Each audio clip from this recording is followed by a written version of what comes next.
Right, the news, and sticking with the Cayenne because there is a new model out. They have made some changes. Here it is. Specifically, the changes are to the engine. Oh, it's brilliant.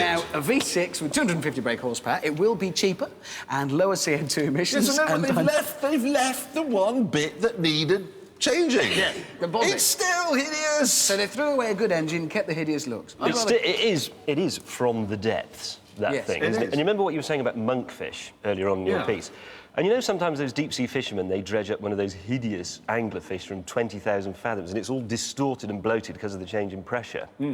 I wondered, if you put that down to 20,000 fathoms, if it would turn back into a 911. Now, I've found the perfect insight to the German mind here. Audi has launched a new flagship A8. Here's a picture of it. It's the poshest car in the range, and it's being fitted with daylight running lights. These are the ones that are on all the time, like they are on a Volvo. Now, when Volvo does this, they just wire up the normal lights, so they're on all the time. But Audi have put low-voltage LED daylight running lights on this car, and they say this has virtually no effect on fuel consumption. Now, they do use power, so I rang up Volvo and I said, what is this all about? How much do your daylight running lights, how much extra fuel does that mean you're using? And they went away and they did a calculation and they came back and they said, to be honest, it's such a tiny amount that we can't measure it. So now Audi have said, yes, but we will half it. So now it's even smaller again. And that was the Swedes, who, let's face it, are a rational bunch.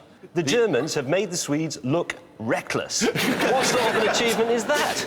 Sticking with our theme of the Germans, here's a worrying piece of news. You have to bear with me, it'll take a second to get there. Mercedes, next to their factory, they have a car park. Into that car park, they put all the new cars as they build them. So they line them all up, all shiny. Their problem is, every year there are massive hailstorms. Massive. Big hailstones come down, ruin the paint on all their brand new cars. Mercedes, being Mercedes, obvious solution, well, just control the weather. So they've learned a way of sending aeroplanes up, and they drop chemicals on the clouds, and that in turn breaks down and dissolves the hailstones. No hailstones, doesn't destroy But the this is cars. a big problem. Well, this is a big problem, because those hailstorms came for a good reason. God sent them, and God sent them with good reason, because just up the road from the Mercedes factory is the German wine-producing area. God doesn't like German wine, let's be honest. So every Neither do any year, of us. God sends hailstorms to flatten the German vines, so we don't have to have any Blue Nun and Black Tower.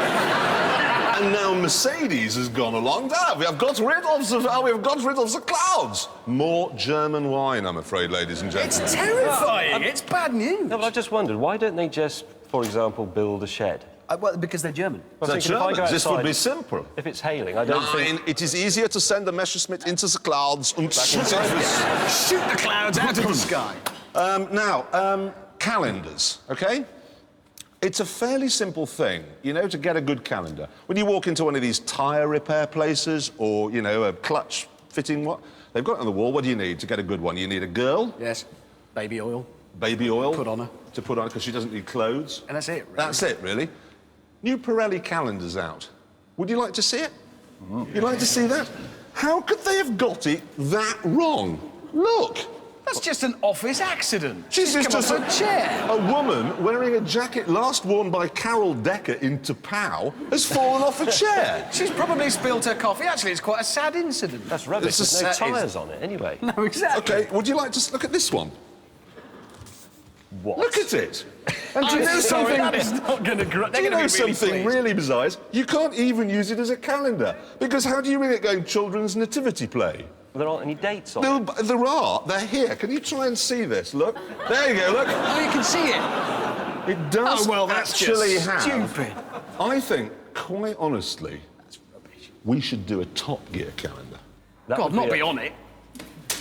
No. No. But I mean, how hard can it be? Make one, you mean? January? Sort it out. February.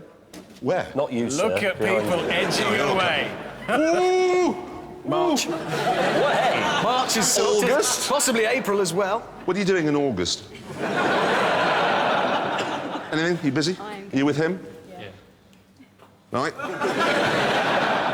You can go and sort that one out. Thank you. Nodding furiously. Ooh, wants yes, to be on please. the Top Gear I was calendar. saving you for December, actually. Right, good. I think we've got enough there, then. Can I spoil the festive season with some extremely sad news? The Vauxhall Omega is dead. I'm sorry, it is. What are It we is going to dead. do? I don't know. No, because honestly, whenever they say, we'll send a car to pick you up, I always hope for an S-Class. But, of course, the BBC are never actually going to send one of those. That is my favourite car to be in the back of. I agree entirely. There's a lot of lure. There is a lot There's of all allure. really deep. I get lost in it, just like finding my way. A bit like I love that as the best minicab ever made. Ever. Obviously, it's very sad that it's gone out of production, but I'm thinking Vauxhall, all they need to do to keep it in production forever, actually, is find some way of building it with 120,000 miles already on the clock and smelling of BO, and they flog it straight away, and that's that'd that. be brilliant. Right, if I can draw the news to a close and get back to our theme, the Germans. This is the new Mercedes CL65. It has a 6-litre twin-turbo V12 engine, 612 horsepower, and so many torques that Mercedes actually had to detune the engine to stop it blowing up the gearbox. Now, it does cost £120,000, but amazingly, it isn't the top banana Mercedes. No, rather annoyingly, I had to go to South Africa to drive that.